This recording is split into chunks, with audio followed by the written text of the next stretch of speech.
Bienvenue sur la Voie divine. Ici, la présence de Dieu agit avec puissance. Prépare-toi à vivre des prières intenses de délivrance, des moments de guérison profonde et des enseignements inspirés du pasteur Christ Ndikumana qui ont le pouvoir de transformer et d'édifier ta vie. Là où les vies sont restaurées et où le feu du Saint-Esprit renouvelle ton âme. Tu as soif de changement, tu attends ton miracle, ou tu veux grandir dans la connaissance de la parole, tu es exactement au bon endroit. Alors ouvre grand ton cœur, installe-toi dans la paix du Seigneur et laisse Dieu te toucher au travers de cette prière puissante et de ses enseignements de vie. N'oublie pas de t'abonner à la Voie divine, activer la cloche de notification et partager ce moment pour bénir d'autres vies. Écoute la Voix divine qui te parle. Aujourd'hui peut être le jour de ta délivrance, de ta transformation et de ton édification. La lumière sur la volonté de Dieu. Le premier point de la devise de Kangoka dit que nous devons accepter la volonté de Dieu lorsqu'elle est différente de la nôtre. Beaucoup l'ont déjà compris. Ils ont compris que pour pouvoir ne pas nous lamenter et rendre grâce à Dieu, il est important d'accepter la volonté de Dieu. Accepter la volonté de Dieu lorsqu'elle est conforme à la nôtre, c'est très facile. Mais lorsqu'elle est différente de la nôtre, cela devient difficile de rendre grâce. C'est ce qui nous pousse dans la confusion. Il y a un verset biblique sur lequel nous allons nous baser au cours de cet enseignement. C'est dans Romains 8, verset 28. Beaucoup connaissent ce verset. Il est écrit: nous savons du reste que toute chose concourt au bien de ceux qui aiment Dieu, de ceux qui sont appelés selon son dessein. Je veux que les auditeurs de Kangoka comprennent ce verset. J'ai remarqué que la plupart considèrent uniquement la première partie de ce verset qui dit « Nous savons du reste que toute chose concourt au bien de ceux qui aiment Dieu ». Ce verset ne s'arrête pas là, mais il continue en disant « De ceux qui sont appelés selon son dessein ». C'est cette deuxième partie qui va beaucoup nous intéresser. Cet enseignement pourra paraître comme dur, mais nous comprendrons beaucoup de choses, car si nous ne comprenons pas la deuxième partie que je viens de vous lire, il sera difficile pour vous de dire que tout concourt à votre bien. À vrai dire, ce ne sont pas toutes les choses qui vous arrivent qui vous plaisent. Il y a des choses qui peuvent vous pousser à vous lamenter, mais parce que vous savez que vous êtes une personne réveillée, vous pouvez tenir et ne pas le faire. Il y en a qui m'ont dit qu'ils se lamentent dans leur cœur. Vous devez savoir que même si vous ne vous lamentez pas avec votre bouche, vous êtes en train de vous lamenter quand même. La question est celle-ci: comment peut-on le faire dans les bons comme dans les mauvais moments? Il y a un plan que Dieu a pour votre vie. Je le dis parce qu'il y a une certaine confusion dans le cœur des enfants de Dieu. Il y a une fille qui m'a posé un jour cette question. Elle m'a dit: si je me fais violer en rentrant chez moi, pourrais-je rendre grâce à Dieu le soir pour tout ce qui s'est passé, y compris le viol que j'ai subi? Est-ce que ce viol concourt à mon bien? Une autre femme m'a dit un jour que son mari est un ivrogne, qu'elle a prié pour lui mais sans succès, et m'a demandé si tout ce qu'elle vivait dans son foyer concourait à son bien. Je veux qu'on comprenne une chose. La parole de Dieu dit dans Jean 10 que le plan de Satan est de dérober, égorger et détruire. Il y a de bons projets que Dieu a pour votre vie, mais il y a aussi des problèmes que Dieu laisse exprès dans votre vie. Il le fait exprès. C'est pourquoi Jacques écrit en disant que nous devons être contents même quand nous sommes dans des épreuves. Je veux aussi vous dire que tous les problèmes que vous avez en ce moment ne viennent pas tous de Dieu. Il y a des problèmes que vous avez qui sont conformes au plan de Dieu et d'autres que vous avez que Satan lui-même a apporté dans votre vie et cela ne fait pas partie du plan de Dieu pour votre vie. Voici la question qui se rapporte à cette vérité et que la plupart d'entre vous me posent souvent. Comment peut-on reconnaître les problèmes qui viennent de Dieu et ceux qui viennent de Satan? C'est une question importante. C'est ce qui m'a poussé à vous enseigner sur ce sujet que j'ai appelé la lumière sur la volonté de Dieu. Comment peut-on savoir que les problèmes auxquels on fait face font partie du plan de Dieu pour notre vie pour pouvoir rendre grâce à Dieu? Sinon, il serait inutile de rendre grâce à Dieu dans ce qui ne fait pas partie de sa volonté. Je vous invite à continuer à méditer sur ce verset et surtout à prier pour que Dieu vous ouvre les yeux spirituels afin d'avoir plus de révélations. Lorsque vous êtes béni, lorsque les portes sont ouvertes pour vous, vous rendez grâce à Dieu pour ce qu'il a fait. Il est facile de dire que c'est Dieu qui vous a béni parce que vous avez reçu une bénédiction. Mais quand vous rencontrez des difficultés, comment pourrez-vous rendre grâce à Dieu dans cette situation? Mes auditeurs me posent toujours cette question. Comment reconnaître que vos problèmes font partie du plan de Dieu? Comment savoir distinguer les problèmes que Dieu a permis et ceux qui viennent de Satan? C'est un enseignement que je qualifie d'assez dur parce qu'il y en a qui ne veulent pas entendre du tout que dans le plan de Dieu, il y a aussi des problèmes. Les problèmes peuvent faire partie du plan de Dieu. Dans Jacques chapitre 1 verset 2, il est écrit: « Mes frères, regardez comme un sujet de joie complète les diverses épreuves auxquelles vous pouvez être exposés. » Avant, je n'aimais pas du tout ce verset. Je ne voulais même pas le lire. Je vous dis la vérité, je ne voulais même pas lire ce verset car je ne voulais pas avoir de problèmes. Je voulais que tout marche bien comme la plupart d'entre vous qui m'écoutez. Vous ne voulez pas avoir de problèmes car personne ne désire avoir des problèmes. Nous voulons toujours que les choses marchent bien. Quand Jacques décrit cela, il dit: « Regardez comme un sujet de joie complète les diverses épreuves auxquelles vous pouvez être exposés. » Il ne parle pas seulement de nous réjouir, mais il parle de joie complète. Quand on continue à lire, il dit: « Mais il faut que la patience accomplisse parfaitement son œuvre afin que vous soyez parfaits et accomplis sans faillir en rien. » Dans Romains chapitre 8 verset 28, il est écrit: « Nous savons du reste que toutes choses concourent au bien de ceux qui aiment Dieu. » Beaucoup gardent cette première partie de ce verset, mais le verset continue en disant: « De ceux qui sont appelés selon son dessein. » Il faudra lire tout le verset. En d'autres mots, pour pouvoir dire que toutes choses concourent à votre bien, cela demande que vous soyez dans le plan de Dieu. C'est pourquoi je rappelle à chaque fois les mercredis que vous ne devez pas quitter votre maison sans prier. J'enseigne à mes auditeurs comment préparer les journées, car la première chose que vous devez savoir, c'est que lorsque vous préparez votre journée, vous marchez avec Dieu. Commencez votre journée avec « Je suis » et terminez-la avec lui également. Je le répète, commencez votre journée avec « Je suis » et terminez-la avec lui. Commencez votre journée en ayant la certitude que vous vivez dans le plan de Dieu. Lorsque vous vivez dans le plan de Dieu, il est facile pour vous de rendre grâce en tout. Que Satan ne vous trompe pas. Être dans le plan de Dieu ne signifie pas que vous n'aurez pas de problème. Vous pouvez avoir des problèmes dans votre vie alors que vous êtes dans le plan de Dieu. Mais les problèmes que vous aurez alors que vous êtes dans le plan de Dieu, ce sont des problèmes qui sont pour votre bien. Ce sont des problèmes qui vous fortifient et qui vous aident. C'est ce que Jacques dit dans le premier chapitre de son livre, verset 2. Jacques chapitre 1, verset 2. Ce sont des problèmes qui vous poussent dans le plan de Dieu pour votre vie. Ces problèmes-là vous fortifient et fortifient votre esprit. Mais il y en a d'autres, on en parle dans Jean chapitre 10, verset 10. Ce sont des problèmes que nous ne pouvons pas accueillir à bras ouverts, mais que nous devons plutôt détruire et prier pour que le plan de Je suis s'accomplisse. Lorsque Jésus vient dans votre vie et qui devient votre Seigneur et votre Sauveur, son travail, son rôle, sa mission, c'est de détruire les œuvres de Satan. C'est ce que la parole de Dieu dit, que le Fils de l'homme est venu afin de détruire les œuvres de l'ennemi qui est Satan. Dans Jean chapitre 10, verset 10, il est écrit: « Le voleur ne vient que pour dérober, égorger et détruire. » Je vous ai déjà dit que durant toute la semaine, nous parlerons de ce verset de Romains chapitre 8, verset 28. Lorsque vous aurez compris ce verset, vous serez au niveau où les problèmes ne vous effraient plus. Vous atteindrez un niveau où vous pratiquerez la devise de Kanguka, en particulier le premier point qui dit que vous devez accepter la volonté de Dieu, même lorsqu'elle est différente de la vôtre, car vous aurez l'assurance en vous que tout ce qui se passe dans votre vie est le fruit du plan de Je suis sur votre vie et que ce qui se passera sera pour votre intérêt.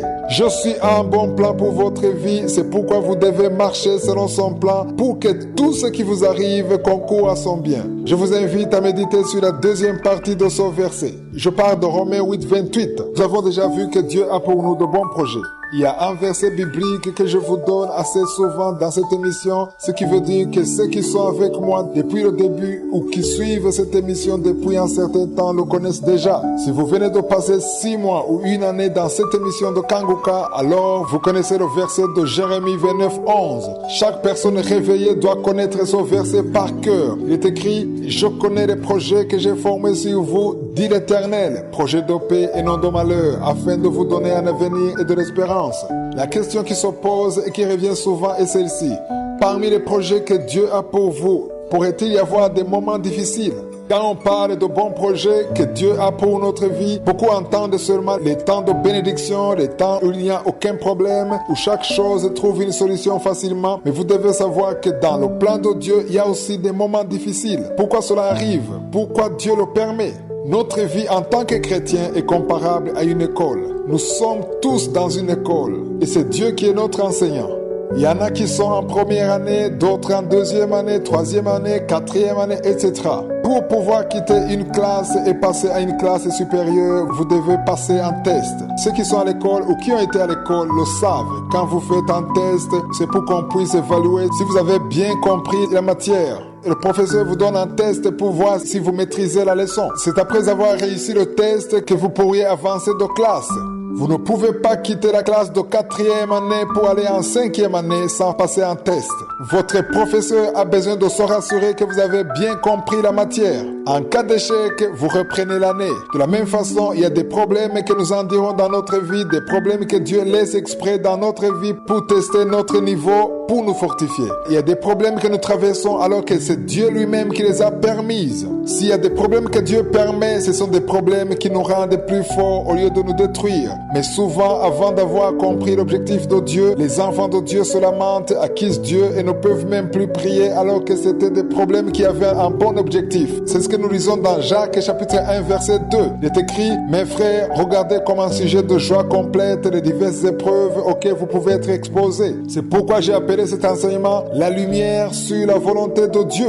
Quels sont les problèmes pour lesquels on devrait rendre grâce à Dieu et les problèmes pour lesquels on ne doit pas rendre grâce à Dieu? La première chose que vous devez savoir, c'est si oui ou non vous marchez dans la volonté de Dieu. Marchez-vous dans la volonté de Dieu? Dans Romains 8, 28, il est écrit: nous savons du reste que toutes choses concourent au bien de ceux qui aiment Dieu, de ceux qui sont appelés selon son dessein. Marchez dans le plan de Dieu, commencez la journée avec je suis, vivez pour lui, suivez toujours sa direction, et là vous serez sûr que tout ce qui vous arrive est dans son plan. C'est pourquoi dans Galates 2, 20, Paul dit: j'ai été crucifié avec Christ, et si je vis, ce n'est plus moi qui vis, c'est Christ qui vit en moi. Si je vis maintenant dans la chair, je vis dans la foi au Fils de Dieu qui m'a aimé et qui s'est livré lui-même pour moi. Lorsque vous confiez votre vie entre les mains de je suis, c'est Christ qui vit désormais en vous. C'est Jésus qui est visible en vous. Tout ce que vous faites dès le matin témoigne que vous recherchez son intérêt plutôt que le vôtre. Vous voulez rendre gloire à Dieu en tout. Vous voulez glorifier Dieu en tout. Celui qui se lamente tout le temps n'a pas encore compris pourquoi les choses se passent ainsi dans sa vie. Si vous m'écoutez tôt le matin avant de sortir de chez vous, vous devez savoir que je suis en plan pour votre vie. Si vous avez préparé votre journée, cela veut dire que ce n'est plus vous qui avez le contrôle sur votre vie, mais c'est Dieu. Vous êtes prêt à faire ce que je suis veut que vous fassiez. C'est pourquoi lorsque vous avez compris que vous êtes dans le plan de Dieu dès le matin, vous pourrez affirmer avec certitude que tout ce qui se passe dans votre vie concourt à votre bien. Je vous invite encore à méditer sur ce verset et à prier afin que je suis vous éclaire et vous fasse comprendre quelle est sa volonté. Il est important pour nous de comprendre ce que c'est la volonté de Dieu. Quand vous aurez compris cela, vous n'aurez plus peur à cause des problèmes. Ceux qui ont compris cela, quand ils ont des problèmes, ils n'accusent pas Dieu, ils ne se lamentent pas et continuent à prier.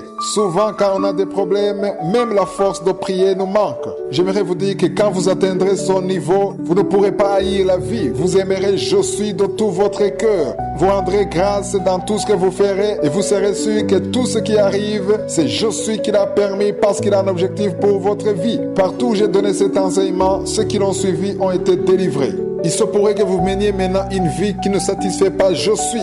Il y a un autre endroit où il vous veut, un autre projet qu'il veut que vous accomplissiez, mais vous êtes au mauvais endroit. Vous êtes peut-être là où il ne veut pas que vous soyez parce qu'il y a un plan qu'il a pour vous, quelque chose qu'il a préparé pour vous depuis longtemps avant que vous veniez au monde. Le problème est que si vous ne marchez pas dans le plan que Dieu a pour vous, vous raterez ce qu'il a préparé pour vous car vous êtes dans ce qui vous plaît et non pas ce qui lui plaît. Vous faites ce que vous avez choisi de faire sans l'avoir consulté. C'est pourquoi je vous dis toujours que dans toutes les décisions que vous prenez, vous devez d'abord demander l'avis de je suis. Priez toujours avant de prendre une décision. On ne prie pas seulement pour le mariage, mais on prie également pour tout ce que nous faisons. Tous nos projets, nous devons prier pour avoir la direction divine. Si vous êtes célibataire, priez pour votre mariage. Priez pour votre futur mari ou votre future épouse. Si vous êtes un homme et vous voulez vous marier, ne considérez pas seulement la beauté physique. Priez d'abord, même si vous aimez la fille, priez d'abord et demandez l'avis de je suis. Souvent nous sommes les auteurs de nos propres problèmes. Souvent nous sommes la source de nos propres problèmes et nous accusons Dieu de nous abandonner, de ne pas nous écouter. Le souci, ce n'est pas que les problèmes sont arrivés à l'absence de Dieu. Le problème, c'est d'avoir commencé un projet sans demander l'avis de Dieu. En commençant ce projet, vous n'avez pas demandé l'avis de Dieu et quand les choses ne marchent pas comme vous le voulez, vous demandez à Dieu pourquoi il a permis et vous commencez à l'accuser. Dans tout ce que vous faites, demandez d'abord l'avis de je suis. Priez d'abord, demandez à Dieu s'il est avec vous et si cela fait partie de son plan pour votre vie. C'est pourquoi lorsque vous préparez votre journée, dites à Dieu que si ce que vous allez faire ne fait pas partie de son plan, alors qu'il ferme cette porte. Apprenez à fermer la porte à tout ce qui ne vient pas de Dieu au nom de Jésus. Si vous faites cette prière dans la foi, il y a beaucoup de choses que Dieu va écarter de votre chemin. Il y a des portes que Dieu va lui-même fermer et quand il le fera, vous serez content car il faut que ce qui ne vient pas de Dieu ne soit pas dans votre vie. Il y a des relations qui ne font pas partie du plan de Dieu pour votre vie. Vous devez les éviter. Toutes les personnes qui vous poussent dans le péché ou dans les mauvais comportements ou dans les choses qui ne donnent pas gloire à Dieu, toutes ces personnes doivent être écartées de votre vie. Lorsque vous priez, Dieu va couper tous les liens qui ne sont pas conformes à sa volonté. Quand vous ferez cette prière, il y a même des personnes qui vont vous abandonner d'eux-mêmes. Je le dis parce que je l'ai déjà vu. Il y a ceux qui m'ont témoigné, ils m'ont dit que lorsqu'ils ont fait cette prière, il y a des relations qui ont été brisées, des amis qui sont partis d'eux-mêmes. Ils ont eux-mêmes pris la décision de les quitter. Dieu les éloigne aussi longtemps que ce sont des personnes qui vous éloignent de sa volonté. Nous avons déjà lu dans Romains 8, verset 28, où il est écrit « Nous savons du reste que toutes choses concourent au bien de ceux qui aiment Dieu, de ceux qui sont appelés selon son dessein. » Pour pouvoir comprendre que toutes choses concourent à votre bien dans votre vie, vous devez marcher dans sa volonté pour votre vie. C'est ce que dit la deuxième partie du verset 28, qui dit qu'on doit vivre dans son plan pour notre vie. Il est facile de dire que tout ce qui nous arrive fait partie du plan de Dieu pour notre vie, mais la question que je vous pose est celle-ci. Êtes-vous dans le plan de Dieu pour votre vie? Marchez-vous dans sa volonté pour votre vie? Est-ce que les personnes qui vous entourent sont dans le plan de Dieu? Chaque matin, dites-lui que vous voulez qu'il marche avec vous, qu'il soit avec vous. Lorsque vous aurez compris ces choses, il y a un autre niveau que vous atteindrez. Vous ne vous lamenterez plus, vous ne pleurerez plus parce qu'un tel vous a abandonné, parce que vous avez raté le bus, parce qu'on vous a viré, parce que vous n'avez pas gagné le contrat. Dans tout ce qui se passera dans votre vie, vous rendrez grâce à Dieu parce que vous serez sûr que vous ne voulez pas avoir ce qui n'est pas dans le plan de je suis. Satan ne veut pas que vous atteigniez son niveau. Prenez ce verset, Romains 8, 28, divisez-le en deux parties. Partout où j'ai entendu ce verset, tout le monde s'intéresse à la première partie de ce verset qui dit « Nous savons du reste que toutes choses concourent au bien de ceux qui aiment Dieu. » Mais vous devez considérer la deuxième partie de ce verset qui dit « De ceux qui sont appelés selon son dessein. » Accepter la volonté de Dieu, même lorsqu'elle est différente de la nôtre, est la chose la plus difficile pour la plupart d'entre nous. Plusieurs me le disent, cela fait qu'ils se lamentent tout le temps. Ils se lamentent parce qu'ils n'acceptent pas la volonté de Dieu. Lorsque vous saurez accepter la volonté de Dieu, vous pourrez ne plus vous lamenter. Accepter, ce n'est pas accepter par contrainte ou à contre-cœur, car vous pouvez être forcé à accepter ce que vous ne voulez pas. Il ne faut plus dire que vous n'avez pas le choix, que vous devez accepter la situation telle qu'elle est. Dans Jacques chapitre 1 verset 2, Jacques ne nous dit pas d'accepter la situation par contrainte, même si nous n'avons pas le choix. La parole nous dit que nous devons plutôt nous réjouir des circonstances. Dans ce passage, il est écrit « Mes frères, regardez comme un sujet de joie complète les différentes épreuves auxquelles vous pouvez être exposés. » C'est dans Jacques chapitre 1 verset 2. Quand nous traversons les épreuves que je suis a permises, c'est ainsi que derrière, il y a une promotion. Soyons réveillés et comprenons cette vérité. Si Josué permet certaines situations dans votre vie et selon son plan, cela veut dire qu'il veut vous voir dans cette situation car il y a une leçon que vous aurez apprise quand vous aurez vaincu cette tentation sans vous lamenter en continuant à rendre grâce à Dieu. Là où Satan s'attendait à entendre des lamentations, vous aurez alors gagné des points. Ces épreuves ne vont pas vous tuer et ne viennent que pour un bout de temps et veulent tester votre foi. Après cela, vous serez à un autre niveau. Vous ne serez pas toujours là où vous êtes. Il y a une bénédiction que vous aurez parce que vous avez montré que vous avez vaincu. C'est pourquoi une personne réveillée ne doit pas rester au même niveau. Vous êtes certainement à un certain niveau, mais ayez dans l'esprit que vous devez avancer. Si vous êtes au niveau 2, vous avez besoin d'être au niveau 3. Si vous êtes au niveau 3, cherchez à atteindre le niveau 4. Je veux vous voir grandir. La parole de Dieu dit que nous tendons à la perfection. Même si nous n'avons pas encore atteint la stature parfaite de Christ, mais c'est notre destination. Nous tendons vers la stature parfaite de Christ. C'est pourquoi lorsque les épreuves surgiront dans votre vie, posez-vous cette question. Est-ce que ces épreuves viennent de Dieu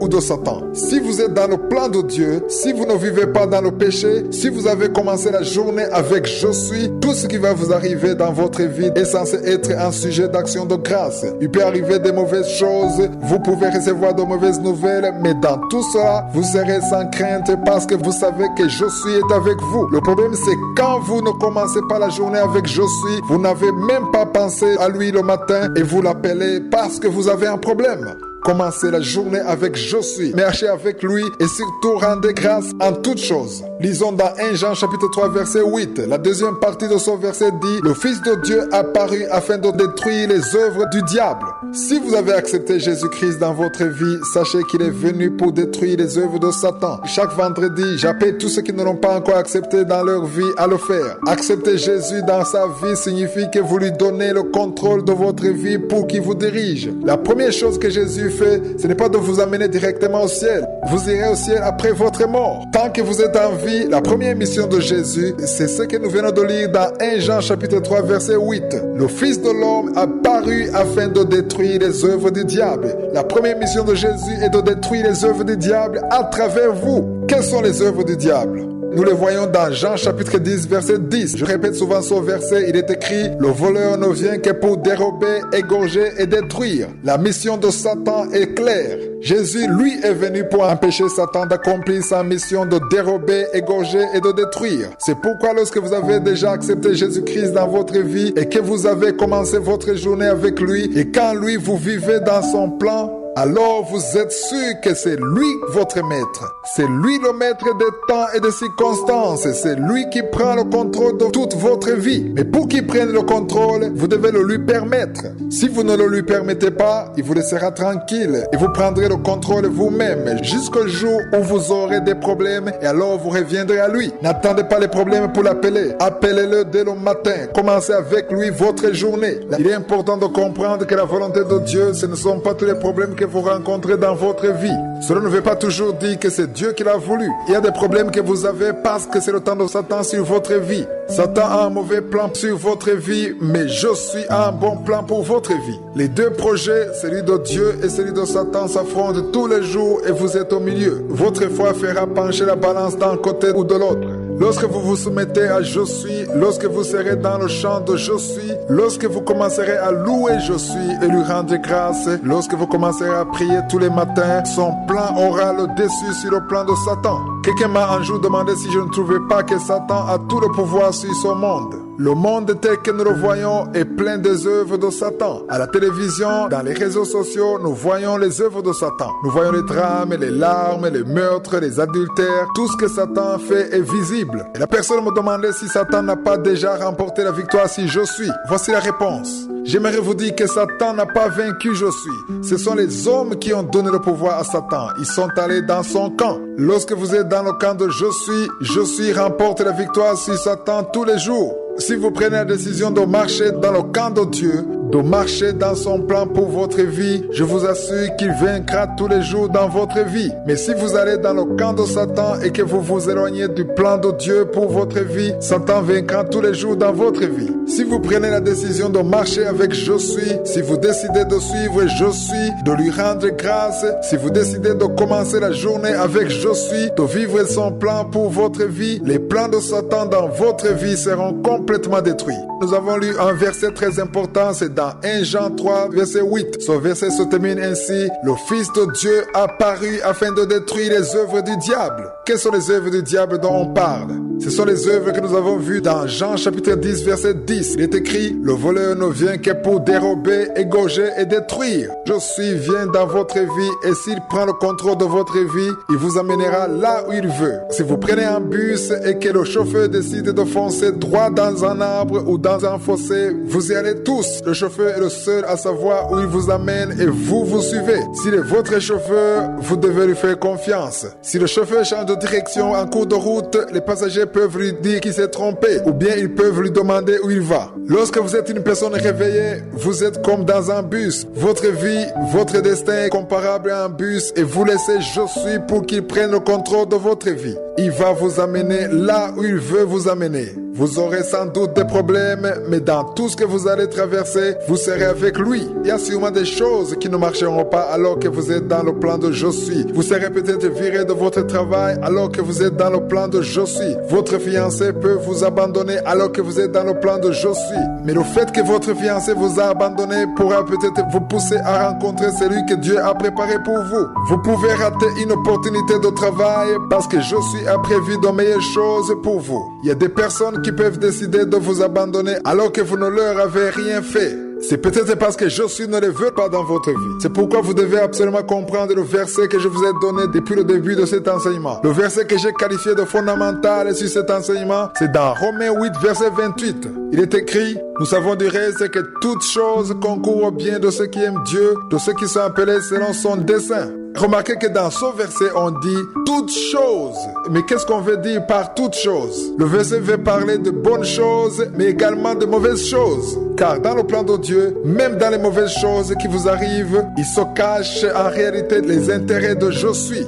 Cela peut ne pas vous plaire de la même façon que vous pouvez prendre un médicament amer pour votre bien. Il y a un plan que je suis a pour votre vie. Dans tout ce qui vous arrive, que ce soit dans votre foyer, dans votre travail, dans votre commerce, dans votre ministère, il est important que ce soit je suis qui s'occupe de changer votre situation. Nous le voyons dans la parole de Dieu, c'est écrit dans Daniel 2, 21. Il est écrit, c'est lui qui change les temps et les circonstances.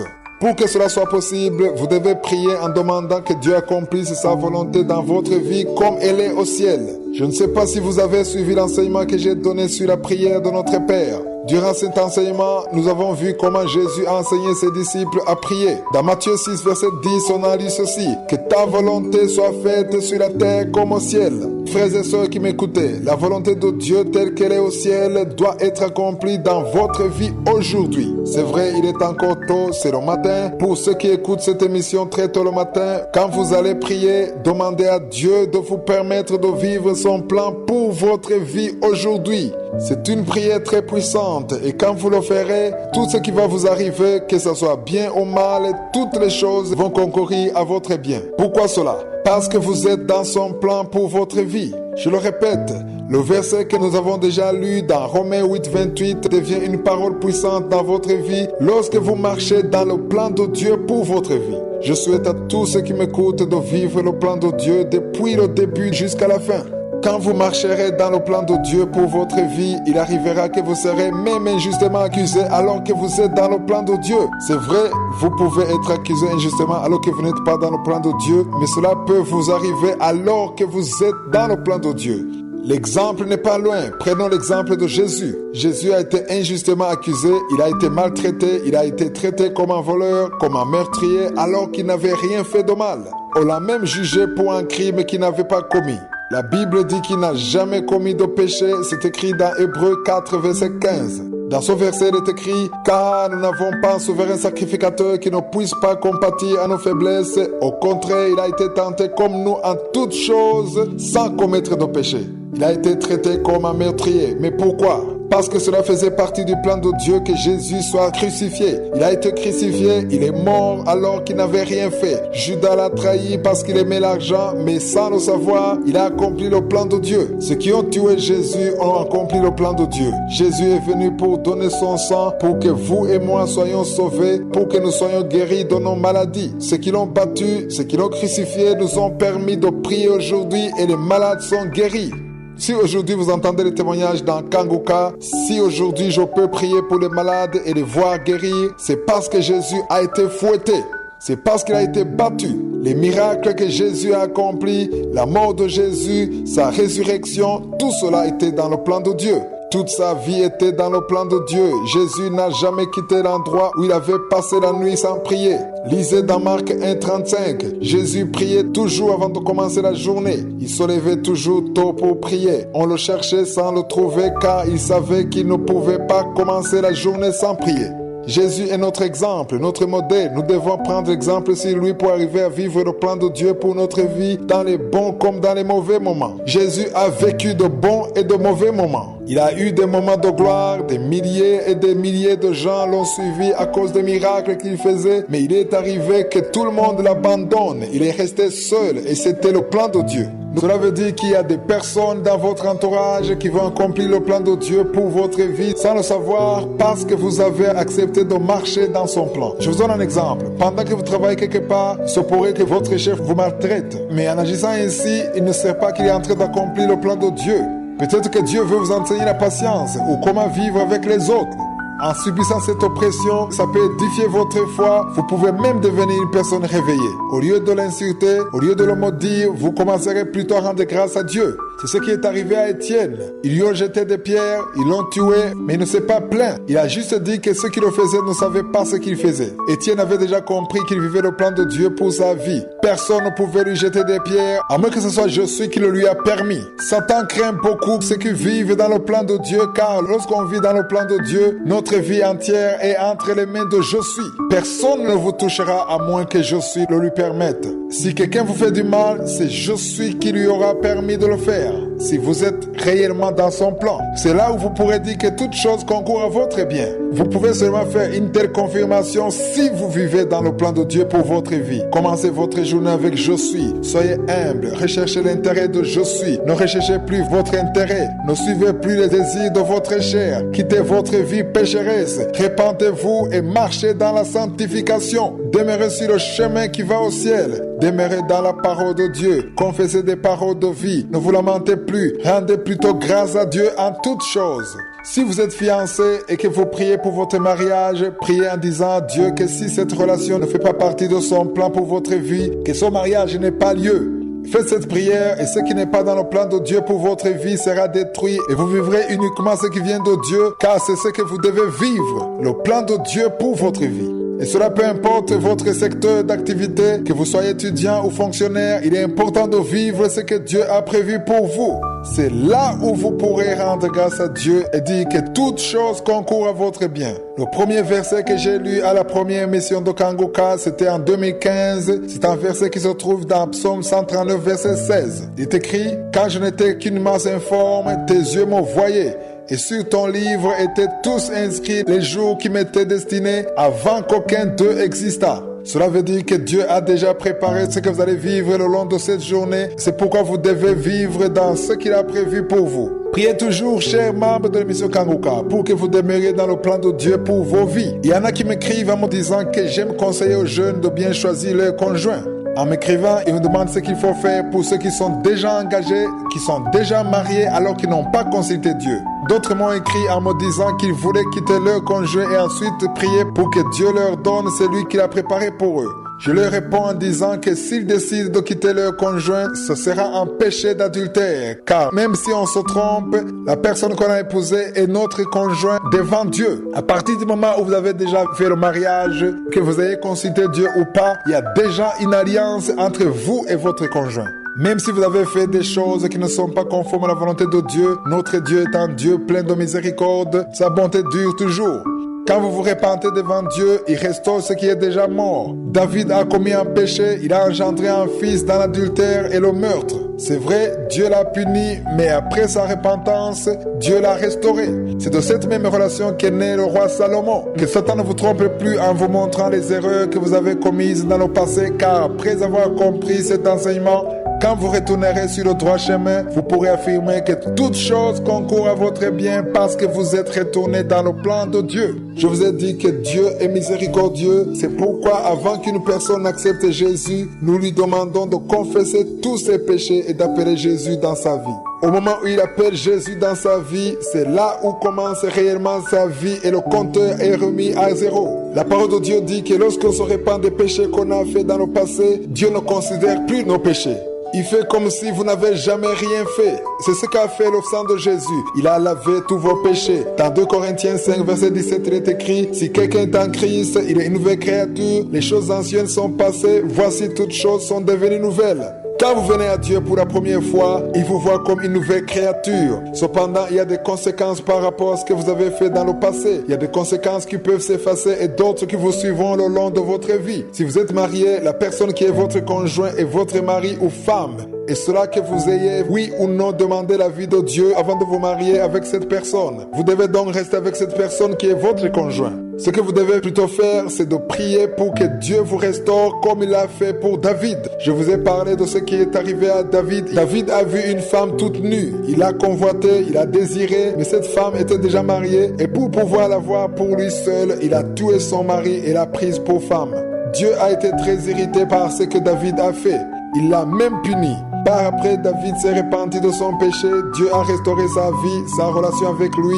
Il a encore une fois béni. Il lui a donné un autre fils du nom de Salomon. La Bible dit que Dieu a aimé Salomon, il l'a oint et a fait de lui le roi d'Israël. Même si vous avez vécu une situation difficile dans le passé, Dieu est miséricordieux. Il y a des relations que vous devez décider de quitter parce que vous avez compris son message. Il y a des compagnies que vous devez abandonner, des groupes qui ne donnent pas gloire à Dieu. Vous devez les quitter. Il y a des personnes qui vous envoient des choses malsaines sur WhatsApp. Bloquez ces personnes. N'ayez plus de contact avec eux. Priez pour eux pour qu'eux aussi comprennent ce que vous avez compris. Que leurs yeux soient ouverts. Vous pouvez leur envoyer la parole de Dieu, mais s'ils continuent à vous envoyer de mauvaises choses, bloquez-les. Une telle attitude montre une personne réveillée qui veut vivre là où Dieu veut qu'il soit, afin que tout ce qui arrive dans sa vie concourt à son bien. Pour que toute chose concourt à votre bien, il faut être dans le plan de Dieu. Lorsque vous êtes dans le plan de Dieu, vous n'êtes plus déstabilisé par les problèmes. Avant, je craignais les problèmes. Quand je voyais les problèmes, j'avais très peur à cause de Satan. Laissez-moi vous dire que Satan n'a aucun pouvoir sur une personne qui est dans le plan de Dieu. Lorsque vous vivez dans le plan de Dieu, il ne peut vous atteindre que jusque là où Dieu lui-même lui a permis. Lorsque Satan a utilisé toutes ces personnes pour tuer Jésus, il croyait mettre fin au plan de Dieu. Ce qu'il ignorait, c'est qu'en le tuant, il a accompli le plan de Dieu. Jésus devait mourir. Il a même dit à ses disciples qu'il était préférable qu'il parte. Il parlait de sa mort. Il disait qu'au troisième jour, il serait ressuscité car il est venu pour être crucifié. Il y a des choses que Satan est en train de bloquer dans votre vie, mais en agissant ainsi, il ne fait que vous aider à vivre dans le plan que Dieu a pour votre vie. Il ne fait que vous pousser à être là où Dieu veut que vous soyez. Lorsque vous l'aurez compris, vous n'envierez plus les autres, vous n'envierez plus leur bénédiction, car il y a des choses qui sont fermées pour une bonne cause, pour que les choses se passent comme Dieu le veut. Il y a des choses qui ne marchent pas dans votre vie parce que l'heure de Dieu n'est pas encore venue. Quand je prie pour les malades, vous continuez à avoir la foi, vous mettez votre main sur votre ventre chaque fois que je prie pour les femmes qui veulent un enfant. Ça n'a pas encore marché parce qu'il y a un témoignage que Dieu prépare pour qu'au jour où l'enfant sera là, plusieurs se mettent à glorifier Dieu. Vous devez donc rendre grâce à Dieu parce que vous êtes dans le plan de Dieu.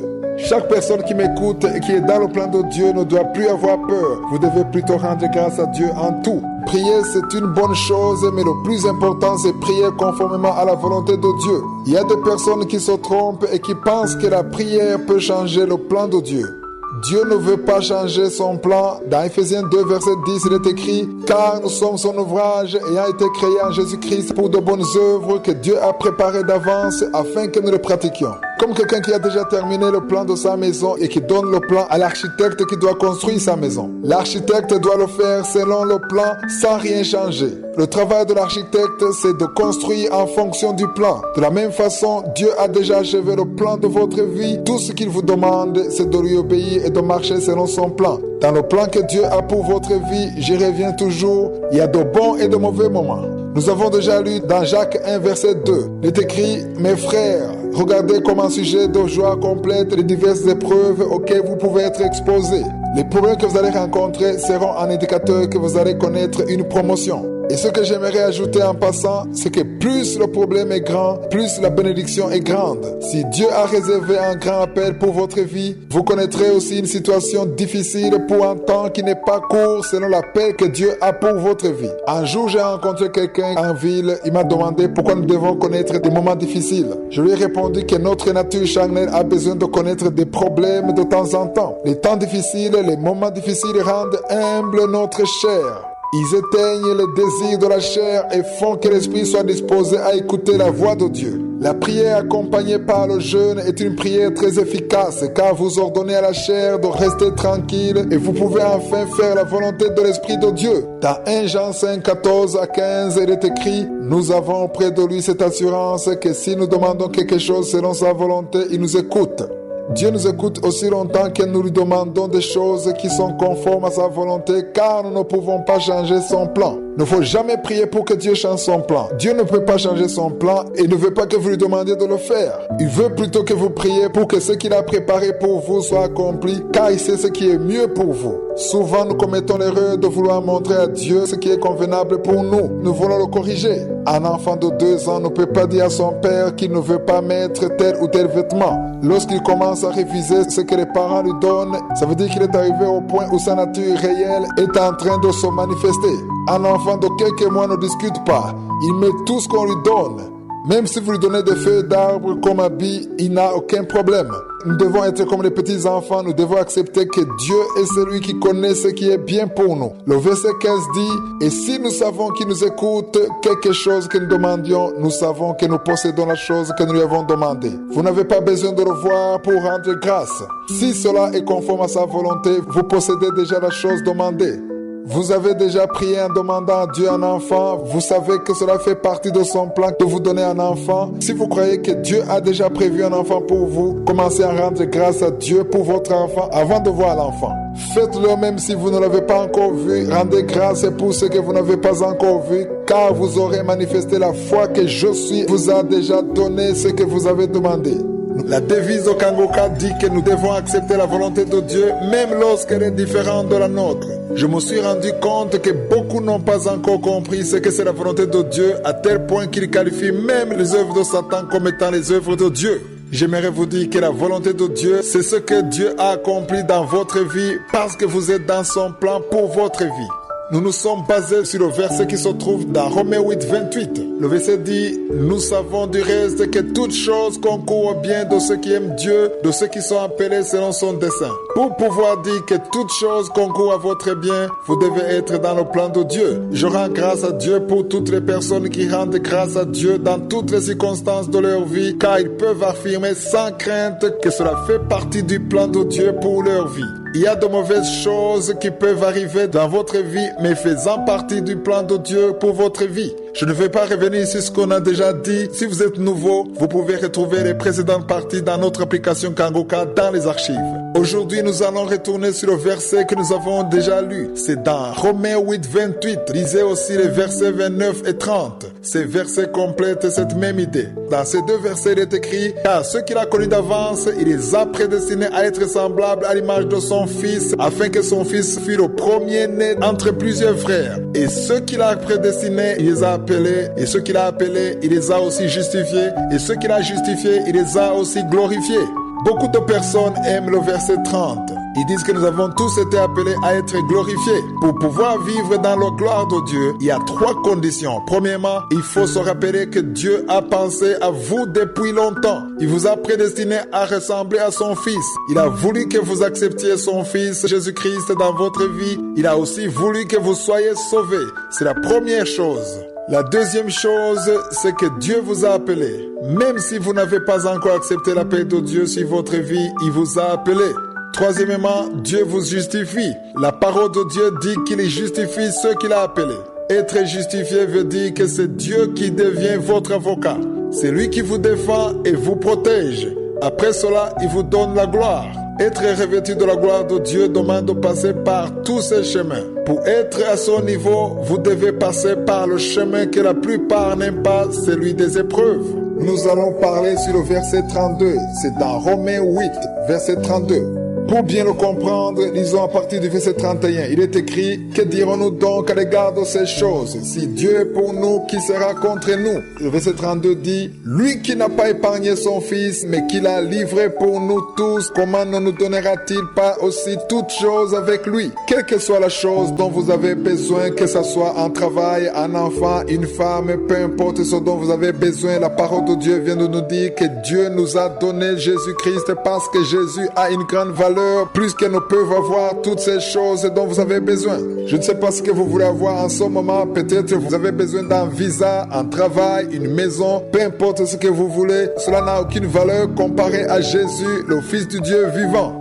Dieu le Père a donné son Fils Jésus pour nous. Jésus est venu pour vous et moi. Dieu le Père l'a donné pour nous afin que nous soyons sauvés. La parole de Dieu nous dit que si Dieu l'a donné pour vous, comment pourrait-il ne pas vous donner ce dont vous avez besoin? Car c'est peu de choses comparé à ce qu'il vous a déjà donné. Il y en a qui pensent que Dieu ne veut pas les bénir. Dieu vous a donné plus que ce que vous voulez. Ce que la parole de Dieu nous demande de faire, c'est écrit dans Matthieu 6, verset 33. Jésus dit, cherchez premièrement le royaume et la justice de Dieu, et toutes ces choses vous seront données par-dessus. Cela veut dire que tout ce que vous avez demandé à Dieu, il n'a pas refusé de vous le donner. Dieu ne peut pas vous refuser ces bénédictions. Que le diable ne vous trompe pas en vous disant que Dieu vous a refusé ces bénédictions. Le travail que vous lui avez demandé, la maison, la voiture, peu importe ce que vous voulez, Dieu ne peut pas vous le refuser.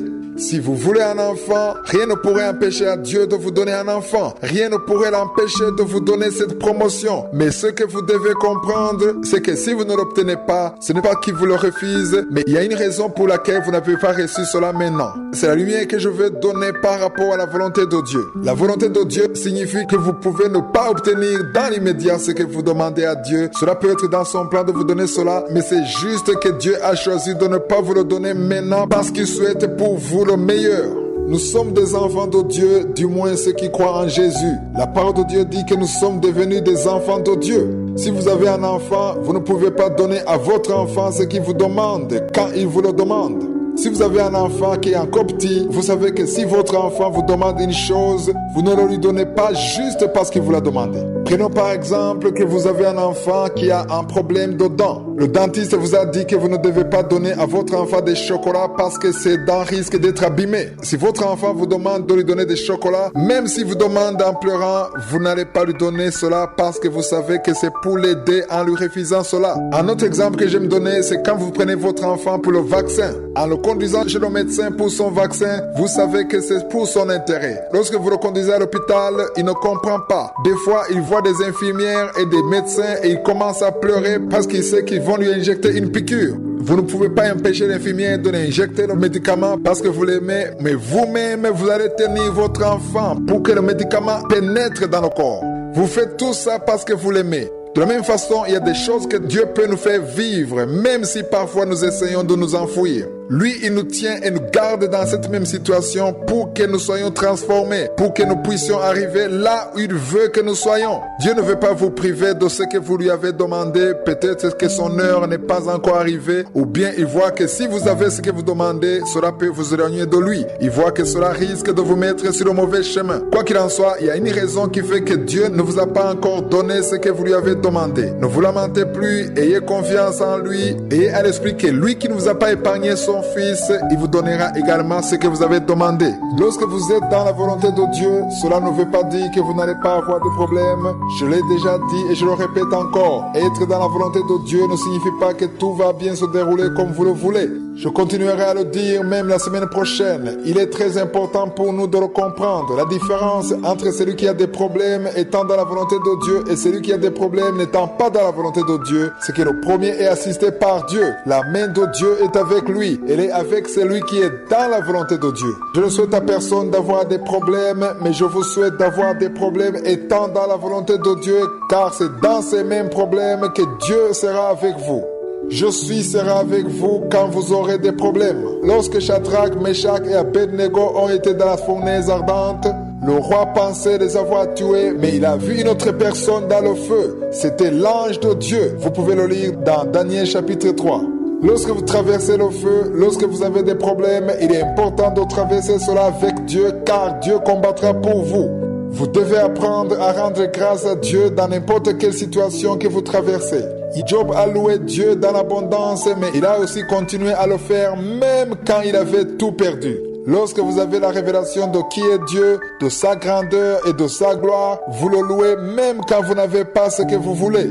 Vous le louez pour ce qu'il est. Notre Dieu est un Dieu bon, c'est un Dieu plein de gloire, de puissance, d'amour. Rendez-lui grâce non seulement pour tout ce qu'il vous a donné, mais aussi pour ce qu'il est. Je vous ai donné mon exemple. J'ai pu connaître une vie d'adoration, une vie d'action de grâce alors que j'étais dans une situation difficile. Je dormais par terre et je continuais à rendre grâce à Dieu. Je n'avais aucun moyen de subsistance. Je ne savais pas comment j'allais manger le jour suivant, mais j'ai continué à rendre grâce à Dieu. Aujourd'hui, quand je rends grâce à Dieu, quand je loue Dieu, Satan ne peut pas dire que je le fais parce que j'ai de quoi manger ou que j'ai un lit pour dormir. Il ne peut pas dire cela parce qu'il sait que quand je n'avais pas de quoi manger, quand je n'avais pas de lit, je louais Dieu malgré tout. Même quand je me trouvais dans une situation difficile, je louais Dieu. Lorsque vous louez Dieu dans les moments difficiles, il y a une victoire que vous obtenez dans le monde spirituel de Satan. Satan ne peut pas vous accuser car son travail, sa mission, c'est d'accuser les enfants de Dieu. Quand vous louez Dieu pendant les moments difficiles, quand vous serez béni, le diable n'aura pas quoi dire parce que vous aurez déjà démontré que vous pouvez louer Dieu même quand les choses ne marchent pas bien. Vous êtes peut-être dans l'attente d'un enfant, mais durant cette période d'attente, si vous continuez à louer Dieu, à rendre grâce à Dieu, à servir Dieu et à soutenir l'œuvre de Dieu, à confesser de bonnes paroles et ne pas vous lamenter, même quand vous aurez un enfant, Satan ne saura quoi dire car vous aurez manifesté que vous n'êtes pas en train de louer Dieu à cause de l'enfant, mais vous louez Dieu à cause de son amour, parce que vous croyez en lui, parce que vous avez mis votre foi en lui. Je suis en train de m'adresser à tous ceux qui sont en train de traverser des moments difficiles, ceux qui sont en deuil, ceux qui ont été récemment abandonnés, ceux qui se sentent seuls. C'est une grande opportunité que vous avez de manifester la foi que vous avez en Dieu. Il faut savoir que la foi se manifeste lorsqu'on ne voit rien. Avoir la foi, c'est croire ce qu'on ne voit pas.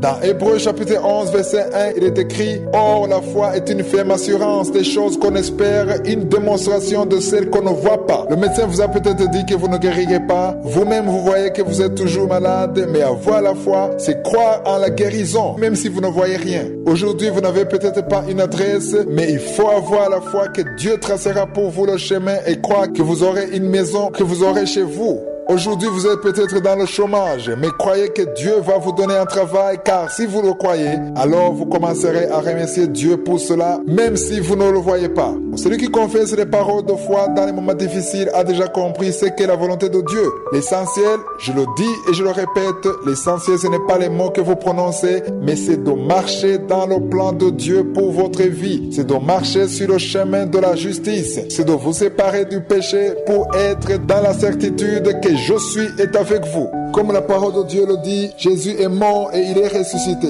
La parole de Dieu nous dit qu'il est assis à la droite du Père. Que fait-il à la droite du Père? Lisons pour mieux le comprendre dans Romains 8, 34. Il est écrit, qui les condamnera? Christ est mort, bien plus il est ressuscité, il est à la droite de Dieu et il intercède pour nous. Cette dernière partie m'a beaucoup encouragé dans le passé. J'avais des problèmes, j'étais désespéré, j'avais l'impression d'être seul, mais la seule chose qui me donnait du courage, c'est de savoir que Christ intercède pour moi. Jésus-Christ, le Fils de Dieu vivant, intercède pour moi. Il est assis à la droite du Père et il est en train d'intercéder pour moi. Si vous croyez en lui, il prie pour vous aussi. Vous pensez peut-être que personne ne prie pour vous, mais Jésus est celui qui prie pour vous. Nous le voyons dans Hébreux 7, 25. Il est écrit, c'est aussi pour cela qu'il peut sauver parfaitement ceux qui s'approchent de Dieu par lui, étant toujours vivants pour intercéder en leur faveur. Cela devrait beaucoup nous encourager. La volonté de Dieu sera accomplie parce que Jésus prie pour nous. Il prie pour que la volonté de Dieu soit accomplie dans notre vie. Nous avons déjà lu dans Matthieu 6, verset 10, où Jésus dit que nous devons prier pour que la volonté de Dieu soit accomplie dans son monde, comme elle est déjà au ciel. Jésus prie pour que la force vous soit donnée, pour que vous puissiez résister aux tentations. Jésus a dit à Pierre qu'il a prié pour lui, afin que quand il sera affermi, il soit aussi capable d'encourager les autres.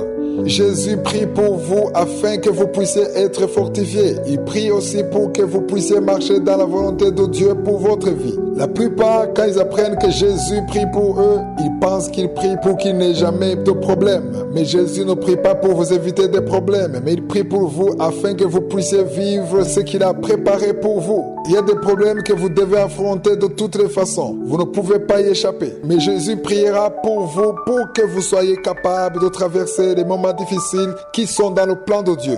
Jésus lui-même a dû traverser certaines épreuves. Il ne les voulait pas, mais il a accepté parce que c'était le seul chemin pour qu'il puisse arriver à la gloire qui lui était réservée. Beaucoup aiment être glorifiés, ils aiment la gloire. Jésus lui-même a été glorifié, il a eu la gloire et il est assis à la droite du Père. Mais pour arriver à son niveau de gloire, pour s'asseoir sur son trône de gloire, il a dû passer par beaucoup d'épreuves. Il a été battu et assassiné, il a été humilié. Vous vivez peut-être dans l'humiliation, ne soyez pas découragés. Si vous êtes dans le plan de Dieu et si vous vivez dans le mépris, vous n'êtes pas le seul car Jésus lui aussi a passé par cette épreuve. Si tout le monde qui vous entoure est contre vous, Jésus lui aussi a été combattu. Si les autres vous condamnent et vous accusent injustement, Jésus lui aussi a vécu la même situation. Jésus a été injustement accusé, c'est pourquoi la parole de Dieu dit qu'il a été tenté en tout, mais il n'a jamais commis de péché. Il a connu ça pour que lui aussi puisse comprendre ceux qui sont dans les mêmes épreuves. Jésus est assis à la droite du Père. Il prie pour vous, il prie pour tout le monde, il prie pour nous. Chaque fois que vous sentirez que rien ne va, chaque fois que vous penserez ne pas pouvoir vous en sortir, sachez que Jésus est près de vous.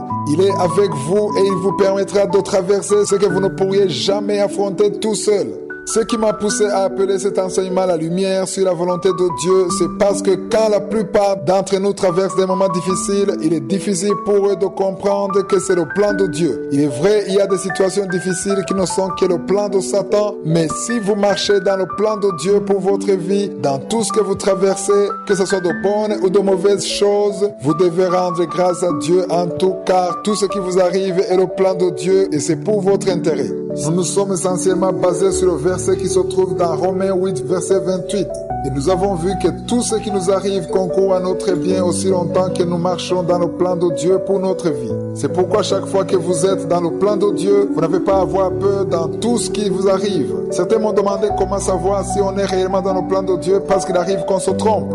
Ce que je leur réponds, c'est qu'il faut toujours préparer sa journée. Lorsqu'on le fait, on invite Dieu à avoir le contrôle sur notre vie, dans les bonnes comme dans les mauvaises choses. Il est celui qui est au contrôle de toutes choses, de toute notre vie. Vous devez prier en demandant à Dieu que tout ce qui ne vient pas de lui, toutes les portes qui ne sont pas de lui soient fermées dans le nom de Jésus. C'est pourquoi celui qui prie comme ça et qui le fait dans la foi ne peut jamais se lamenter. Comment est-ce que vous pouvez vous lamenter? Si les choses se passent comme vous ne voulez pas, ça ne fait rien puisque vous avez prié en demandant que seule la volonté de Dieu soit accomplie. Il n'y a donc aucune raison de se lamenter. Je vous ai déjà dit que cette semaine, je vous donnerai quelques exemples bibliques qui montrent des personnes qui avaient déjà compris que dans tout ce qui leur arrive, même si c'était de mauvaises choses, Dieu était en train d'accomplir son plan pour leur vie. Le premier exemple que je veux vous donner, c'est l'exemple de Jésus lui-même. Lisons dans Jean 16, verset 7.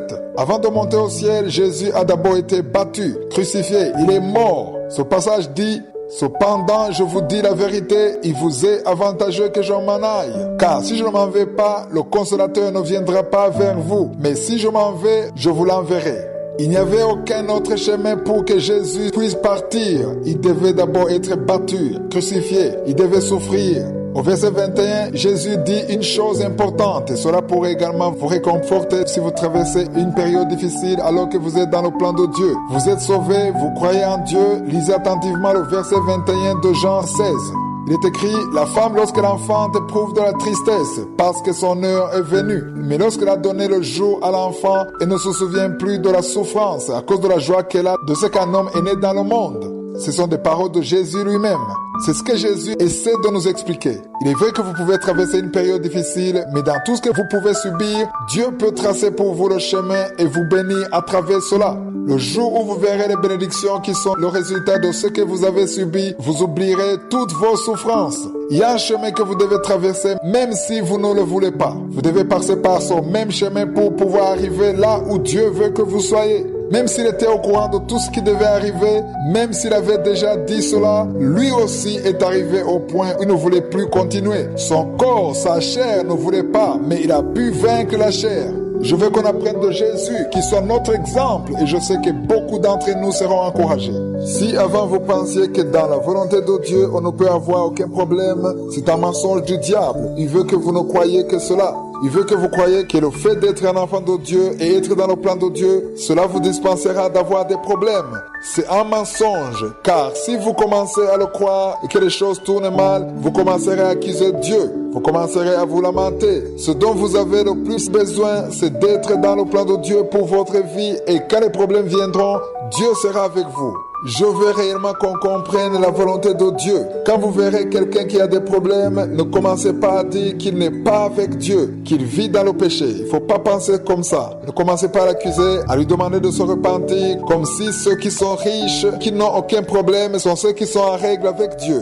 Non, cela n'est pas vrai. Ce n'est pas du tout ça. Dans le monde que nous vivons, les premières personnes qui ont beaucoup d'argent ne sont pas les plus justes devant Dieu. Si nous considérons les personnages de la Bible, les apôtres n'étaient pas les plus riches, mais ils avaient une vie modeste, ce qui montre qu'avoir de l'argent ne signifie pas que vous êtes dans le plan de Dieu pour votre vie. La plus grande richesse, c'est d'avoir Dieu dans sa vie, c'est avoir la foi en Dieu, c'est la paix que Dieu donne. C'est quand Dieu vous donne ce dont vous avez besoin parce qu'il sait où il vous conduit. Acceptez que Dieu vous conduise là où il veut vous conduire parce que son plan pour votre vie est différent de celui que les autres pensent de vous. La plupart disent qu'ils sont bénis parce qu'ils ont de l'argent, mais la plus grande bénédiction, c'est avoir Dieu dans sa vie.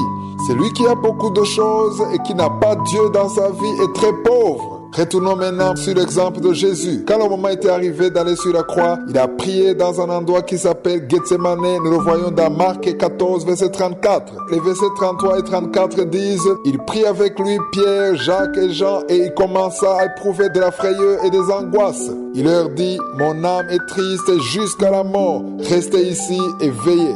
C'est Jésus lui-même qui le dit. Il est clair que dans sa chair, il ne voulait pas aller sur la croix. Il ne voulait pas mourir. Il ne voulait pas traverser cette épreuve. Cela peut aussi vous arriver alors que ces moments difficiles font partie du plan de Dieu pour votre vie. Il y a un endroit que vous n'atteignez jamais à moins d'accepter de passer par une situation difficile selon le plan de Dieu. Moi-même, je devais passer par une situation difficile pour que je puisse arriver là où je suis aujourd'hui. Je devais passer par certaines épreuves pour que Kangoka puisse exister. Le verset 35 dit, puis ayant fait quelques pas en avant, il se jeta contre terre et pria que s'il était possible, cette heure l'éloigna de Dieu. Au verset 36 est le plus important, il est écrit, Jésus disait, Abba Père, toutes choses te sont possibles, éloigne-moi de cette coupe. Toutefois, non pas ce que je veux, mais ce que tu veux. Si nous lisons la même histoire dans Luc, nous voyons qu'il y a une chose que Luc mentionne que Marc n'a pas dit. Luc écrit au chapitre 22, verset 43 en disant, alors un ange lui apparut du ciel pour le fortifier. Vous aussi, vous avez besoin d'un ange pour vous fortifier afin que vous soyez capable de traverser le chemin que Dieu a préparé pour vous. Ainsi, vous connaîtrez la gloire que Dieu vous réserve après avoir passé par le chemin qu'il a préparé. Nous remarquons que l'ange a apparu après que Jésus a dit, toutefois, non pas ce que je veux, mais ce que tu veux. L'ange a apparu après que Jésus a cédé en acceptant la volonté de Dieu le Père. Comme vous aussi, il peut arriver que vous traversez une situation qui vous déplaît. Si vous êtes dans le plan de Dieu pour votre vie, il y a un chemin obligé pour que vous puissiez arriver au lieu que Dieu a préparé pour vous. Le chemin obligé est parfois celui de l'humiliation. Vous devez être éprouvé comme Jacques le dit dans Jacques 1 verset 2. Il dit, mes frères, regardez comme un sujet de joie complète les diverses épreuves auxquelles vous pouvez être exposés. L'exemple de Jésus est un bon exemple, un exemple qui nous aide à comprendre et qui ouvre les yeux. Premièrement, Jésus a prié en demandant à Dieu qu'il trace pour lui un autre chemin afin de lui éviter les souffrances qu'il attendait. Vous aussi, vous êtes peut-être en train de prier en demandant à Dieu qu'il évite des situations douloureuses. Je ne dis pas que vous devez chercher un chemin difficile, mais cherchez plutôt le chemin que Dieu a choisi pour vous. Vous n'entendrez pas ce genre d'enseignement très souvent, ou alors c'est un enseignement que beaucoup n'aiment pas entendre parce qu'ils aiment seulement recevoir. Beaucoup aiment la gloire. Ce que beaucoup ignorent, c'est que pour arriver à la gloire, il y a un chemin nécessaire pour y arriver. Jésus lui-même est assis à la droite du Père. Il est dans la gloire parce qu'il a accepté de passer par la croix. Il a accepté de souffrir, de mourir à la croix. De la même façon qu'il a été humilié, nous aussi, Dieu peut nous faire passer par le chemin de l'humiliation. Il ne peut jamais y avoir de couronne sans la croix. Jésus dit que celui qui veut le suivre doit porter sa propre croix et le suivre. Si vous voulez suivre Jésus, si vous voulez être son disciple, Jésus dit que vous devez porter votre propre croix. Chacun d'entre nous doit porter sa croix. Nous pouvons lire cela dans Matthieu 16, verset 24. Jésus dit, si quelqu'un veut venir après moi, qu'il renonce à lui-même, qu'il se charge de sa croix et qu'il me suive. Beaucoup pensent qu'ils n'ont pas besoin de porter leur croix puisque Jésus en a porté, mais il n'a porté que la sienne. Vous devez aussi porter la vôtre. La croix est le signe de la mort. La mort telle que Paul l'a décrit quand il dit que ce n'est plus lui qui vit, mais que c'est Christ qui vit en lui. C'est écrit dans Galates chapitre 2 verset 20. Pour arriver à ce stade où vous ne vous lamentez pas à cause des problèmes, il vous faut mourir à votre nature charnelle. Vous devez arriver au point où vous ne désirez plus que la volonté de Dieu en sorte que ce qui ne vient pas de lui ne soit pas dans votre vie. Comme je l'ai déjà dit, beaucoup de personnes n'aiment pas entendre ces paroles. Ils n'aiment pas entendre la bonne nouvelle de la croix. Ils ne veulent pas non plus mourir à eux-mêmes. Ils ne veulent pas entendre qu'il peut leur arriver des tentations dans leur vie. Ils ne veulent pas entendre qu'ils peuvent être humiliés. Les seuls enseignements qui sont populaires, ce sont des enseignements en rapport avec la prospérité, la gloire, l'autorité, la victoire. Ceux qui aiment ce genre d'enseignement sont conduits par la chair, car notre chair veut toujours être élevée. Elle veut dominer. Un jour, la mère de Jean et de Jacques a demandé à Jésus que ses fils soient à côté de Jésus quand il sera dans la gloire. Jésus lui a juste demandé s'ils sont capables de boire sur la coupe que lui aussi boira. Cette coupe était la coupe de la mort, de l'humiliation, de l'abandon, des tentations. Si vous voulez régner avec Jésus, vous devez accepter de mourir avec lui. Vous devez accepter de passer par le chemin que Jésus a dû traverser. Je ne dis pas que vous irez à la croix, mais chacun d'entre nous a sa propre croix. Chacun a son propre chemin, un chemin qui lui permettra d'arriver dans la gloire. Acceptez que Jésus vous fasse passer par son école. Quand vous l'aurez compris, vous ne vous lamenterez plus. Vous rendrez grâce à Dieu dans toutes les situations que vous traverserez, car Dieu a un bon plan pour votre vie. Il est important pour nous de comprendre que Dieu a pour nous de bons projets et parmi ceux-là, il y en a qui ne peuvent pas nous plaire ou plaire à notre chair. Si vous êtes dans le plan de Dieu, vous devez rendre grâce à Dieu en tout. C'est pourquoi la parole de Dieu nous dit de rendre grâce en toutes choses. J'ai passé 3 mois sur le livre de la Genèse. Ceux qui ont pu suivre cet enseignement jusqu'à la fin ont entendu l'histoire de Joseph. Joseph était le fils que son père aimait le plus et ses frères le jalousaient beaucoup. Ses frères ont décidé de le vendre par jalousie et ils ont menti à leur père en disant qu'il était mort. Je ne vais pas revenir sur cette histoire, mais pour faire court, ceux qui ont acheté Joseph l'ont vendu ensuite et il s'est retrouvé chez Pharaon. Il a eu beaucoup de problèmes, il a été emprisonné parce qu'il avait refusé de coucher avec la femme de son patron. En prison, Dieu s'est servi de son don pour donner l'interprétation des songes et c'est ce même don qui a fait qu'il s'est retrouvé un jour premier ministre d'Égypte. L'Égypte était la première puissance du monde. Quand Joseph a été vendu, quand il traversait tous ces moments de solitude, de séparation avec sa famille, d'emprisonnement, personne ne pouvait penser que tout cela était le plan de Dieu qui le conduirait un jour à devenir premier ministre d'Égypte. Ses frères ont dû se réfugier en Égypte à cause de la famine. Ils ont trouvé Joseph qui était devenu le premier ministre d'Égypte. J'aimerais vous montrer les paroles que Joseph leur a dites. Lisons dans Genèse 45, versets 4 à 5. Il est écrit, Joseph a dit à ses frères, approchez-vous de moi. Et ils s'approchèrent. Il dit, je suis Joseph, votre frère, que vous avez vendu pour être mené en Égypte. Le verset 5 est le plus important. Il dit, maintenant, ne vous affligez pas et ne soyez pas fâchés de m'avoir vendu pour être conduit ici, car c'est pour vous sauver la vie que Dieu m'a envoyé devant vous. Ici, on voit bien que Joseph dit que c'est Dieu qui l'a envoyé en Égypte, mais le chemin par lequel il est passé est le chemin de la jalousie, de la haine. Ses frères l'ont vendu en pensant lui faire du mal, mais ils étaient en train d'accomplir le plan de Dieu. Il y a peut-être des personnes dans votre vie qui vous font du mal et qui sont en train de vous pousser dans le plan de Dieu sans le savoir. C'est une révélation importante. C'est pourquoi vous ne devez jamais avoir peur en voyant des personnes qui sont contre vous, qui veulent vous bloquer. Si vous êtes dans le plan de Dieu, ceux qui le feront seront en train de contribuer à accomplir la volonté de Dieu dans votre vie. Dans votre entourage, il y en a qui peuvent vous abandonner et sans le savoir, ils vous poussent dans le plan de Dieu pour votre vie. Vous aviez un fiancé, vous l'aimiez beaucoup et malgré cela, il vous a abandonné. Mais dans cet abandon, il vous pousse dans le plan de Dieu pour votre vie. Vous vous retrouverez dans le mariage avec celui que Dieu a préparé pour votre vie. Il se pourrait aussi que votre patron puisse vous renvoyer et vous accuser à tort. Ne paniquez pas. C'est peut-être Dieu qui trace le chemin pour que vous soyez dans son plan pour votre vie. C'est pourquoi vous ne devez jamais avoir peur lorsque vous êtes dans le plan de Dieu pour votre vie. Ne vous occupez pas de ceux qui vous insultent, de ceux qui vous calomnient. Assurez-vous uniquement que vous êtes dans le plan de Dieu pour votre vie, car c'est ça qui compte.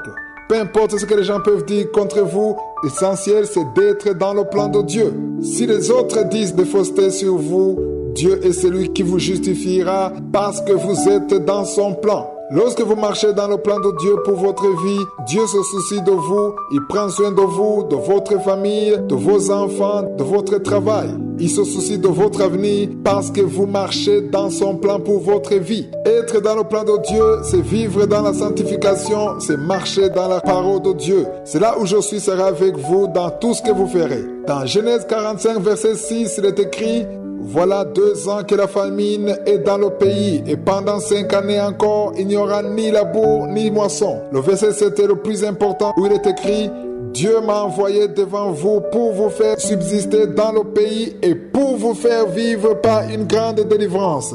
Le verset 8 est celui qui donne un peu plus de lumière sur ce qui est arrivé à Joseph. Il est écrit: ce n'est donc pas vous qui m'avez envoyé ici, mais c'est Dieu. Il m'a établi père de Pharaon, maître de toute sa maison et gouverneur de tout le pays d'Égypte. Ici, c'est étonnant que Joseph dise qu'il est père de Pharaon.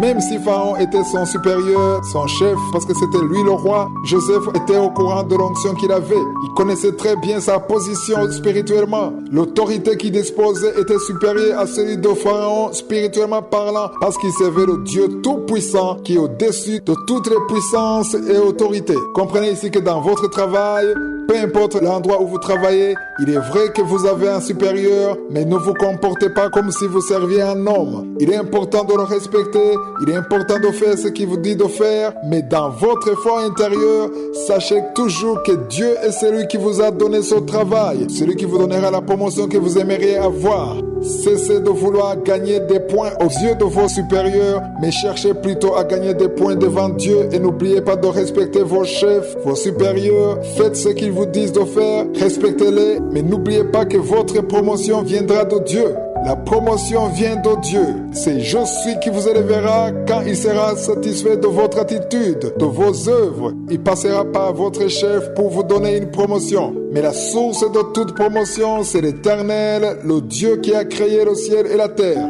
La volonté de Dieu, c'est que vous compreniez qu'il a pour vous de bons projets. C'est le verset qui a commencé cet enseignement dans Jérémie 29, 11. Soyez humbles, marchez dans la sanctification, soyez dans le plan de Dieu pour votre vie. Alors, c'est là où tout ce qui vous arrivera, que ce soit de bonnes ou de mauvaises choses, feront partie du plan de Dieu pour votre vie. Dieu n'a aucun projet de malheur pour vous. Lui qui n'a pas épargné son Fils unique en vous le donnant, il vous donnera aussi tout ce dont vous avez besoin avec Jésus. Vous devez comprendre cela parce qu'après l'avoir compris, Satan ne pourra plus vous tromper. Vous pourrez surmonter toutes vos épreuves et rendre grâce à Dieu dans tout ce que vous traverserez parce que Dieu vous aime et a pour vous de bons projets.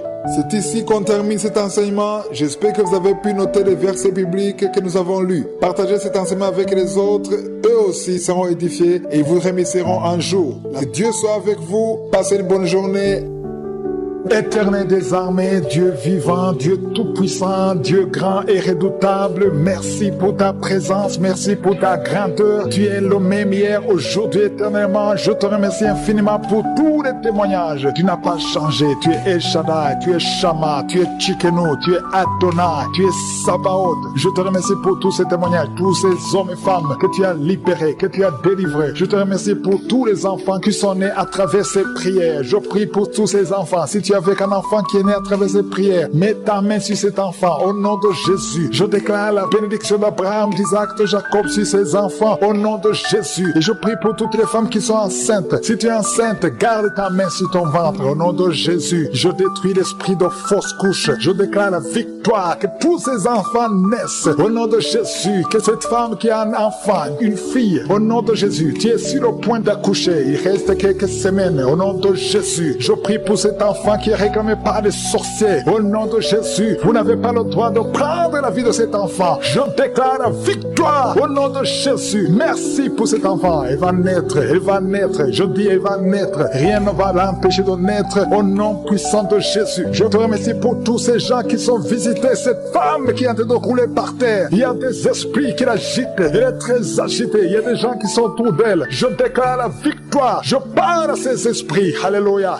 Sortez de son corps. Sortez du temple de Dieu au nom puissant de Jésus. Il y a un homme qui est en train de trembler. Tu as commencé à trembler depuis le moment des témoignages. Tout le corps tremble et tu as froid au nom de Jésus. C'est la délivrance. L'Esprit t'a visité. L'ange de l'Éternel est sur toi au nom de Jésus. Sois libéré. Alléluia. Tu fais quand les marabouts, tu fais quand les sorciers. Va brûler tout ce que tu as comme gris-gris, tout ce que tu possèdes dans la maison, tout ce que les sorciers t'ont donné. Va brûler tout ça. Parce que le Seigneur veut te libérer. Il veut t'utiliser puissamment. Au nom de Jésus, c'est ton jour de visitation. N'aie pas peur. Sors. Va dans la chambre. Va brûler tout ce que tu as. Parce que le Seigneur veut t'utiliser. Merci Seigneur de le visiter. Merci de visiter toute sa famille. Et en couple, au nom de Jésus, vous avez peur. Parce que vous entendez tout le temps des mauvaises nouvelles. Des membres de vos familles qui meurent subitement. L'esprit de mort prématurée a visité vos familles. Vos deux familles. Au nom de Jésus, je veux que tu serres les mains de ta femme. Tu es avec ta femme. Serre les mains. Au nom de Jésus, je déclare la fin de cet esprit. Au nom de Jésus, qu'on n'entende plus les morts prématurées, les accidents inexpliqués. Au nom puissant de Jésus, merci de libérer ce couple. Il y a un autre couple. Vous êtes en train d'écouter Kangoka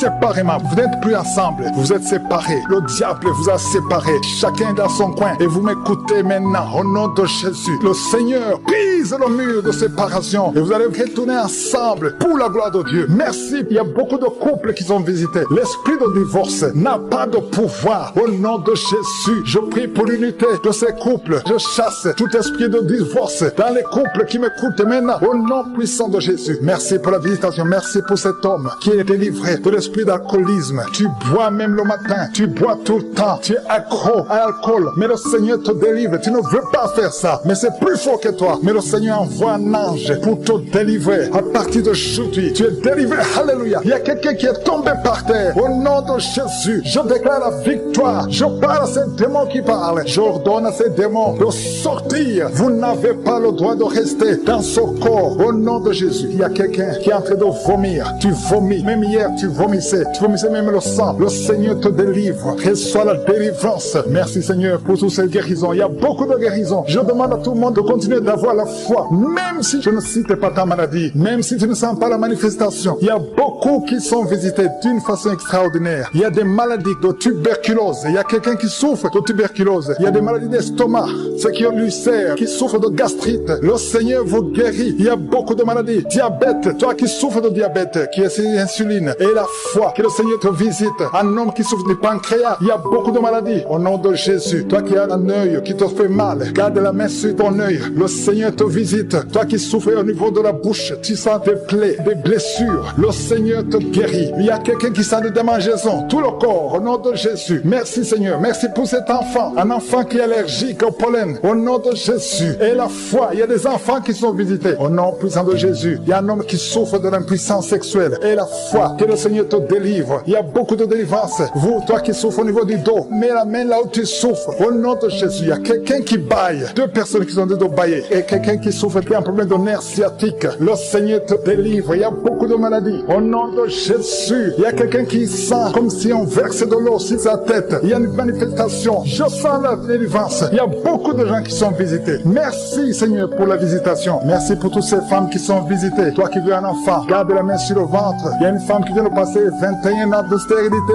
Je veux que tu cries le nom de Jésus et que tu aies la foi. Toi qui viens de passer 11 ans, 12 ans, 7 ans, 8 ans. Il y a beaucoup de femmes qui sont de prier. Tu as la foi au nom de Jésus. Tu sens quelque chose. Tu sens beaucoup de douleur sur le bas-ventre. Et la foi que le Seigneur te délivre. Il y a beaucoup de femmes qui sont visitées. Il y a une femme, ton mari a mis sa main sur ton ventre. Et la foi, peu importe le nombre d'années. Et la foi, toi qui veux le mariage. Une femme qui veut le mariage. Tu es une veuve, mais tu veux te remarier. Le Seigneur ouvre la porte. Il y a beaucoup de maladies. Je ne peux pas citer toutes les maladies. Mais je demande à tout le monde d'avoir la foi. Et merci le Seigneur. Loue le Seigneur pour ce qu'il a te faire. Même si tu ne sens rien. Même si je ne mentionne pas. Parce que ce qui compte, c'est ta foi. Il y aura beaucoup de témoignages à cause de cette prière. Merci Seigneur pour tous ces gens qui sont visités. Merci pour les témoignages. Merci pour ta visitation. Merci pour ta fidélité. C'est dans le nom de Jésus que nous avons prié et que nous croyons. Amen.